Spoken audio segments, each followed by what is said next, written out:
A special thank you to each of our subscribers who make this channel possible. Here's today's story. In a significant legal development, a federal appeals court has intervened to block the Trump administration's controversial plans to terminate protections for approximately 600,000 Venezuelans residing in the United States.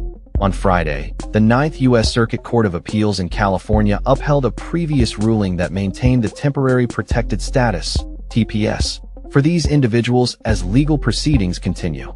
The court's three-judge panel emphasized that the plaintiffs are likely to succeed in their argument that the Department of Homeland Security, DHS, lacks the authority to revoke or set aside the TPS extension, a decision Congress has structured under specific statutory guidelines. This ruling comes on the heels of a March decision by U.S. District Judge Edward Chun, who found that the Trump administration's actions could be motivated by racial animus.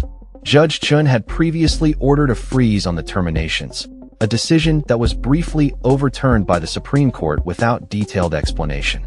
The implications of the recent ruling are particularly poignant for an estimated 350,000 Venezuelans whose protections lapsed in April, and for another 250,000 whose protections are set to expire on September 10th.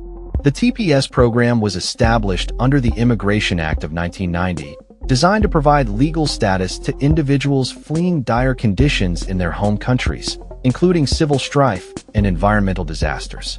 Secretary of Homeland Security Kristi Noem had argued that improvements in conditions in Venezuela and Haiti negated the need for ongoing protections, asserting that it was not in the national interest to allow these migrants to remain in the U.S. However, millions of Venezuelans have fled their homeland due to ongoing political turmoil, rampant unemployment, and severe food shortages, all of which are symptomatic of a broader crisis fueled by years of hyperinflation, corruption, and ineffective governance. As the situation develops, the legal battle surrounding TPS for Venezuelans remains a focal point of contention, reflecting broader debates about immigration policy and humanitarian responsibilities in the United States. That's all for this story. We upload videos every day covering many different subjects, so hit that subscribe button to stay informed. Thanks for watching.